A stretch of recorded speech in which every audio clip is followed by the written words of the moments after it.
ուսանողական միության ժողովները որ չլինեին, ես այս ազգային ժողովին չէի դիմանա։ Իսկ հիմա եթե ավելի լուրջ իրոք այս հարցին որ պատասխանում են, եկերբ ընկերները խնդրեցին անդրադառնալ, ինչ տվեց քեզ ուսանողական միությունը, այդ ինքնա մտորման սև ռեֆլեքսիայի ինչ որ մի պահ էր, եւ ես մի միտք իմ մեջ ծագեց, գիտես, չի կարելի ասել ինչ տվեց, ինչ ստացար, եւ ընդհանրապես շատ հաճախ որ ինչ որ թեմայի շուրջ խոսում եմ, ասում են, այ դու տենց բան, այ դու դաշնակցական ես, դրա համար ես տենց մտածում։ Իրականում չէ, տենց մտածում եմ, որովհետև դաշնակցական եմ։ Եվ միտքը, որը ծնվեց, այնա որ, գիտես, դու չես կարող լինել մի կազմակերպության անդամ, եթե քո անձնական արժեքային համակարգը եւ կազմակերպական գաղափարախոսությունը մի օրգանական միասնություն չեն։ Եվ դառնում են օրգանական միասնություն, դու այնքան ես տալիս, ինչքան ստանում ես։ Եվ վերջը ավելի շատ ես տալի, քան թե ստանում ես, որովհետև տալն է դառնում քո հիմնական մղիչ ուժը։ Բայց քանի որ խնդրել են խոսել նա մասին, թե ինչ եմ ստացել, մի քանի հարցի կուզեի անդրադառնալ։ Առաջինը ինքնադրսևորման հնարավորություն։ Չէ, վերջը մարդը չի կարող փակվի ինչ-որ սենյակում եւ ինքնադրսևորվի։ Այդ ինքնադրսևորման համար իրան հարթակ է պետք, միջավայր է պետք։ Որտեղ երիտասարդը ես սովետական միության ժամանակ էր որ դաշնակցական դառա, Նիկոլ Աղբանոսյանական միության անդամ դառա, փակ հասարակություն, բայց սոցիալական ընդվզման ժամանակ։ Եվ ահա ուսանողական միությունը հարթակ էր, միջավայր էր, որտեղ կարող էի դրսևորվել, որտեղ կարող էի կարծիք հայտնել, կարծիքդ պնդել։ Եվ ոչ միայն քո հասակակիցների, այլ ամբողջ կուսակցության մասշտաբով, որտեղ կարող էիր մարդկանց համոզել, մարդկանց քո հետևից տանել, բայց ամենակարևորը համաձայնվել այն մտքերի հետ, որոնք քո մտքերից մի քիչ տարբերվում էին։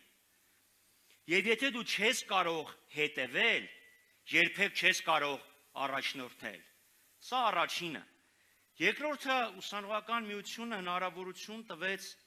պատասխանատվություն ստանձնել, չվախենալ պատասխանատվությունից։ Հիմա շատերն ասում են, դե թողեք, ես գնամ, որոշեմ։ Եվ միշտ են ասել, հիմիկվա սերունդը ոչինչով մյուսներից ոչ լավն էր, ոչ վատն էր։ Թողեք ես որոշեմ, տվեք ինձ, ես կանեմ։ Բայց երբ խնդիրը գալիս է դժվար որոշում կայացնելու պատասխանատվություն ստանձնելու, մարդիկ գերադասում են շարից փորձանքից հեռու գնալ։ Ուսանողական միությունը այն ժամանակ էլ վստահ եմ հիմա էլ, դեռ այլ միջավայր էր։ Եվ պատասխանատվություն ստանձնել եւ ձախողումից չվախենալ, դա այն ամենակարևորն էր, երևի ամենակարևորն էր, որ ես ուսանողական միությունից վերցրեցի։ Եվ ես հիմա ուսանողական միության անդամներին այսօրվա եւ գալիք դա եմ խորհուրդ տալիս, դա եմ կոչ անում։ Չվախենակ պատասխանատվություն ստանձնելուց եւ ավակ ընկերներին ասում եմ, թողեք թող մարդիկ պատասխանատվություն ստանձնեն եւ ձախողվեն։ Չձախողված մարդը երբեք հաջողության չի հասնի։ Մյուսը փորձառությունը։ Գիտեք, դաշնակցության հմայքը եւ պատասխանատվությունը մյուս կողմից դա իր համաշխարհային կառույցն է։ Եվ դու կարող ես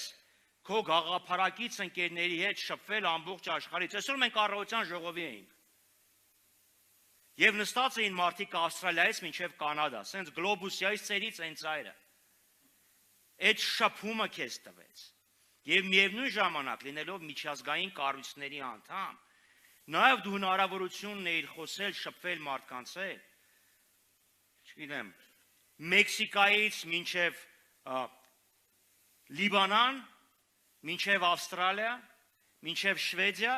եւ մարդկանց հետ քո շփումները քո տեսադաշտն են մեծացնում։ Եվ վերջապես ընկերությունը, հիմա որ ես նայում եմ իմ ընկերների այդ բազմությանը, ես տեսնում եմ, որ երևի 75%-ը իմ ընկերներն են, դաշնակցական իմ ընկերներն են։ Ի հաշիվ են մյուս 25%-ի չէ, զմստակ այդ ուղերձը գա, բայց 75%-ը մեր դաշնակցական ընկերներն են։ Ես որ ես շատ ուրախ եմ եւ ես շատ երջանիկ եմ, որ իմ կյանքի 53 տարիներից 34.5-ը 65%-ը ես անցկացրել եմ Դաշնակցությունում